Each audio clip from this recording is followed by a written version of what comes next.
Hi, we're back. Next block, we're going to go propositions 5, 6, 7, and 8.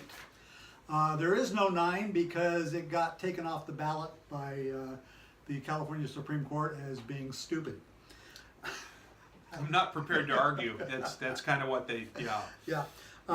However, I do want to give out a plug. I want to thank, we are filming this from deep within the bowels of the secret design bunker of Sassy Diva Design and Events in Redwood City. If you want to get married, she's the person to help you do it. So, Proposition 5. Product placement. Yes. Yeah, Isn't that all right. nice? That's good. Prop 5. Okay. Here we go. Okay, so I'm torn on this one. I do have a decision, but here, this is what it's all about. Proposition 13, back in the 1970s, limited property tax increases. This is what made the Howard Jarvis Association what it is today, obnoxious. It also took the ability of local communities to gather the taxes for their own uses. All the taxes now go to the state and they dole them out according to how they think it should go. Sometimes the communities don't get them at all. It's a really stupid law. This is a law. Well, let's say it desperately needs to be updated. Yes, And for many reasons. But this is essentially an add-on to it. And let me be right down to the brass tacks here. It would help people whose homes were destroyed in natural disasters, because it means they could take what they got from their settlement if their home was burned down like it was up in Napa, and move to an area that isn't as fire prone, and they could keep their property taxes at the level they had when their house was destroyed. So to clarify, it means that they get to transfer their current tax assessment to a new property regardless of what the tax would be otherwise there. Because what happens under Proposition 13, for those of you who don't own your home, if you hold on to it, like I own the home I grew up in, so my taxes have gone up only 2% every year since we've taken it over, and we've lived there for 30 years. Okay.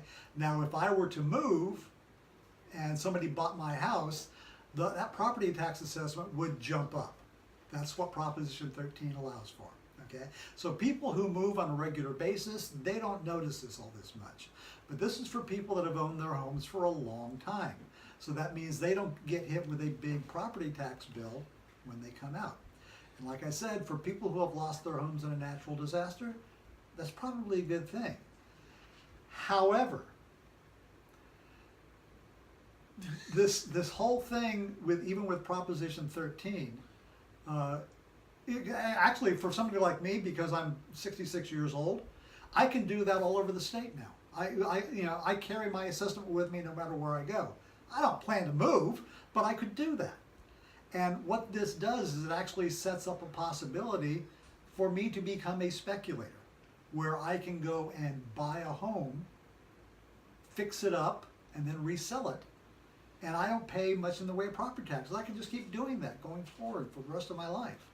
And that's where this is bad, because there are more people that would do this than have lost a home in a disaster. And that's the central issue for me right there. That's a deciding factor, because we need to protect the people who lost homes in those huge fires. I have no issue with that at all. And so this ought to be done on their behalf. That could have been done by the legislature through a bill. This is asking us to allow anybody, and the thing is, the problem is that the overwhelming majority of the people who could benefit from Prop 5 didn't lose their home in any kind of natural disaster, and tend to be among wealthier people in California. So this amounts to an additional tax break for wealthier people, which on principle I don't think works particularly well. It makes the property tax system we already have, which as Lou pointed out is in bad need of an update. It hasn't been updated in a big way since 1978 with Prop 13.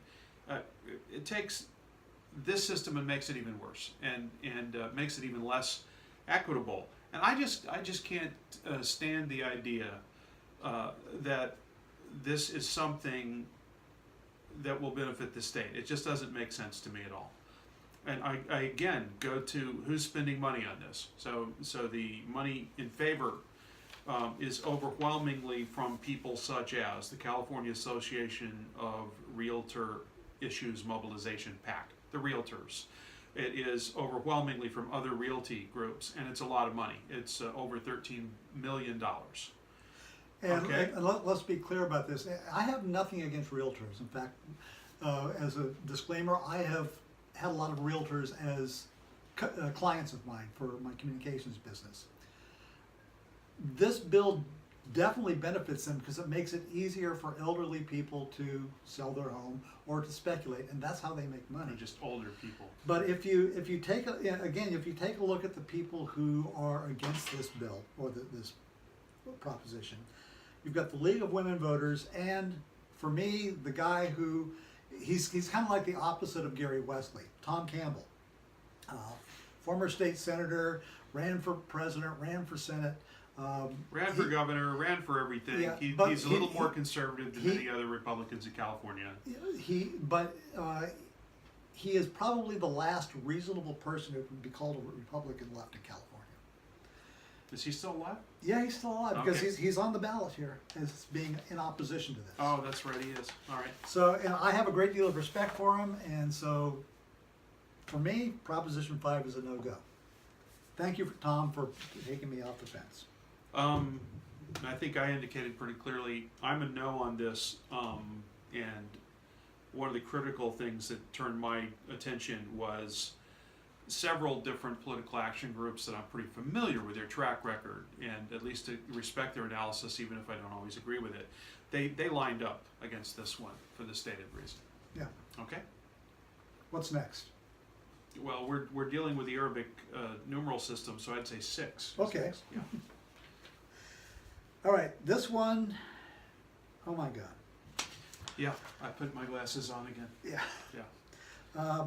This proposition will eliminate funding for road repair and infrastructure improvements and will require voter approval for any increase in fuel and vehicle taxes and repeal the fuel and vehicle tax increase that was recently put on the ballot, or done by the legislature. Okay, so sure, I get it. Taxes are too high in California. Say it like you mean it. Taxes are too high in California! Better. So I'm going to switch cameras here and talk to the people off here. So here's the thing. Our roads and infrastructure are falling apart. So if you might have switched this around, you know, taken out that part where you're actually going to defund the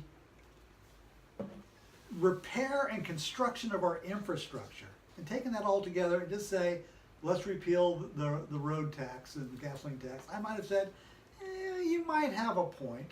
Not really, but you might have a point.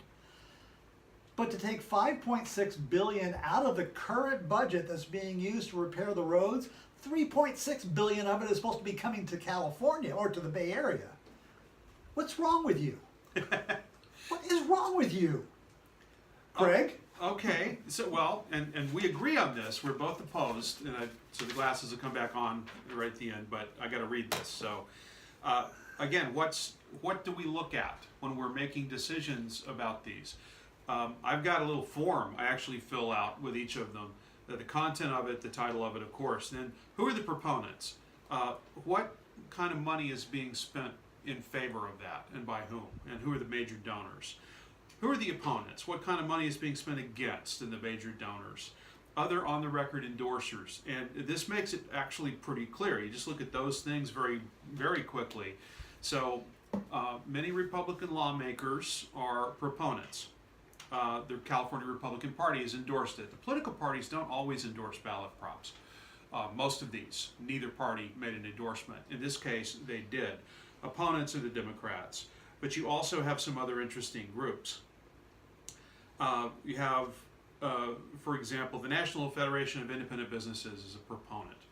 On the other side, interesting that the Chamber of Commerce of California has sided with the Democrats on this one. That would not be the way you would usually expect it to go, but they did. one of my favorite endorsement opposed was the California Bicycle Coalition.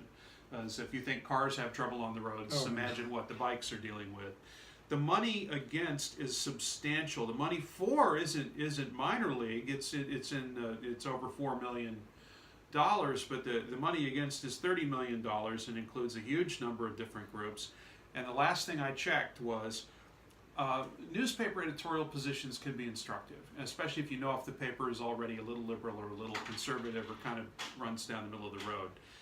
There were no newspaper endorsements for Prop 6. They were all against, and that includes LA Times, Monterey Herald, San Francisco Chronicle, San Jose Mercury News, Santa Rosa Press Democrat, Sacramento Bee, San Diego Union Tribune. If you're getting the conservative San Diego Union Tribune to agree with the LA Times, that's pretty much across the board. Yeah. And so we have to fix roads and bridges. This is going to be the way we do it. This is a cynical ploy, I believe, honestly, by a particular political party to try to drive voters out to the polls to benefit them in other places, in other campaigns. Should I say the name? Sure. The GOP. And whereas I appreciate their interest in driving turnout, if they're doing it this way, at the detriment of everybody who uses the highways at all, it makes very little sense to me. We need to take care of infrastructure. It's never sexy, but it's important spending on the public's behalf. And I would also like to say something else here. I was a Republican for many, many years. I am no longer a Republican. I have not been a Republican for about 10 years. Because in this state, there is no such thing as a Republican. You better rephrase that right now. My mom's a Republican. Well, Careful. she's a Republican, but she's a good Republican. And what I'm saying, there's not enough people who are actually influencing the GOP in the state of California to have any kind of effect whatsoever. The loonies are in charge of the madhouse. Well, as a Democrat, I'm not inclined to disagree. I would just say that might turn off a lot of people that are watching right now, but I come from an honest position as being a conservative. My mother was a Tory from London. My dad was a West Virginian Lincoln Republican, and we've grown up with that. And what I see in the Republican Party today, not only in California but throughout the rest of the country, it's not a good thing. So that's enough. And what we could agree on there very briefly is the Republican Party in California, in another number of objective measures, has changed over the last about 15 years in ways that make it less distinctive from other places. Used to be, I would tell my students, California Republicans, they're Republicans. They tend to be fiscally conservative. Maybe on social topics they have a lot of agreement, not completely with people in other parts of the country, but they have distinctive emphases and they make a few interesting exceptions. They are distinctive, and that is less obviously the case than it used to be. And that's why they are the non-controlling minority in the state legislature. Okay. So let's go on to the really controversial one. Proposition 7, the elimination of daylight savings time. I've got both of my glasses on. Sure, why not? All right. Daylight savings time. Should we, shouldn't we? I don't care. No. I really don't give a damn. I'm sorry that this is on the ballot. It doesn't serve a lot of purpose. For one thing, because it's contingent on a federal law being created to allow for this. Right, so then we're on the record as saying we'd like it, and we might even get it just on that basis. There are other places in the U.S. that vary what they do, not corresponding with the rest of the country. Arizona, obviously, a lot of people know about that. Some particular counties in Indiana, which is designed to be cray-cray. So we have this being done in other places, in a few places. I don't have any particular objection to it. I don't have any particular argument in favor of it.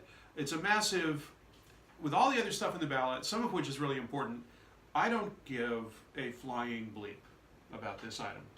If you do, great, take a position, go ahead. Nobody else cares.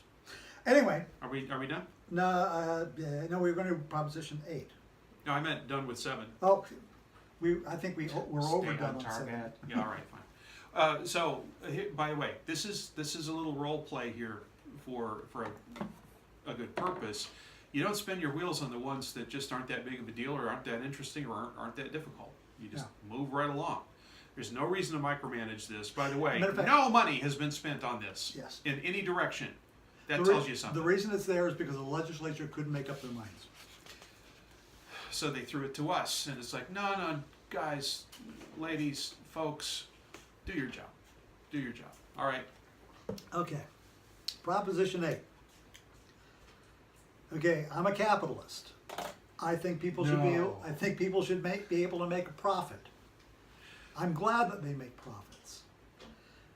But let's put aside all of the advertising on this particular project. Most of it is in favor of it. Is against it. Okay. The spending? Yeah, the spending. Oh yeah, the TV ads, the other ads online. Yeah, And most of it's against. It's an absolute lie because that's not what this bill is about. It's not about closing dialysis centers. It's about regulating the profit margin for dialysis centers for for-profit dialysis centers, not non-profit, for-profit. These centers make a lot of money off of the pain of very sick people. That's what it's all about. And yes, I completely agree they should be able to make a profit, but their profit margins are between 18 and 20% a year. Now, That's an average, so there'll be some individual exceptions. Yeah. This law says that you won't be able to make more than a 15% profit. Now let me put this in perspective. Where you shop for groceries, their profit margin is between 1 and 2%. When you buy an electronic device, the chips that are in those devices have a profit margin of 1 to 2%. The mechanic you take your car to has a profit margin of about 3%. Those people make a lot of money on those profit margins. Apple Computer, on the other hand, has a 25% profit margin, and they have the largest cash reserve of any company in the world. You see where we're going here? Well, we see where you're going here. Okay. I have, and I share that concern in a general way, but my concerns are back to a point I made about a previous item. This is fairly complex and really should not be settled in a ballot prop because we're asking, the legislature, they can have multiple hearings. We get people on certain committees to become pretty expert in knowing about the topic area. They have staff to assist them both personally and on the committee level to help research and find out answers to questions. They're better qualified, at least they should be. We just need them to take the stand and to do their jobs. That's the issue for me. The other issue here is, who wants this and what's it really about? Most of them don't have a menacing understory. Most of these, you can tell pretty clearly on the surface what's happening. This one has a little bit more backstory. So who are the proponents? It's a campaign organized by a particular union, the SEIU, and also a branch of them, the United Health Workers West. They put together the Californians for Kidney Dialysis Patient Protection. They put together that political action committee. We have other labor organizations that probably owe them some favors that have chipped in on this. This is essentially a tactic being used by the SEIU, UHW, that labor union, to try to force these dialysis companies, the two big ones anyway, DaVita and Fresenius Medical Care, forcing them to unionize. And they've been resisting that. And so this is a part of that big political fight. It's not the only tactic that labor union is using. Now, I'm a Democrat and I'm pro-labor unions, but I don't think this tactic is appropriate. It should not, the fight between the SEIU and these two companies may need to occur for the reasons Lou mentioned and for reasons I could agree to, at least to some extent. But this is not the right tool to do it. It's confusing to the public. The advertising is inherently misleading on both sides. This is being cast in a light that is not necessarily accurate. Large amounts of money are being raised and spent. The money for is over $18 million. The money against is $53 million. So this is a big fight about labor union rights and profits, and notice who's spending the most. DaVita and Fresenius Medical. Normally that would be a tip-off for me not to support them, because they are paying out an enormous amount of money to remain in their current business model. That's suggestive, very much. But mostly I agree with several different editorials I looked at that said this is the kind of thing that gives ballot props a bad name. This is a detailed, complex topic that does not belong on a ballot prop. It's too complex. It's about a political fight that extends well beyond this ballot prop into other areas, between two big organizations, and 2 or 3. And I just don't think this needs to be endorsed. That's my take on it. I am voting no on Prop 8. And so am I. For kind of different reasons. Yeah, well, that's the way it works, right? That's the way we work. Okay, Yeah. that's the end of this section. We're going to come back with 3 more. I wanted to do one thing very quickly before I forget. I need what I intended to say. I wanted to correct that before we moved on. Thank you. You All bet. right. That's the end of this section. We're going to come back with the last 3 in reverse order, because Proposition 10, we have some real fireworks coming. With any luck, although I'm getting more and more mellow the further we get away from lunch. So we'll see. We'll see what we got. Remember, you need to bring up the alcohol. That's right. Last year we drank, didn't we? That's true, we did. We really should. Now, we only have water this year. I don't know if that's wise. Okay, break.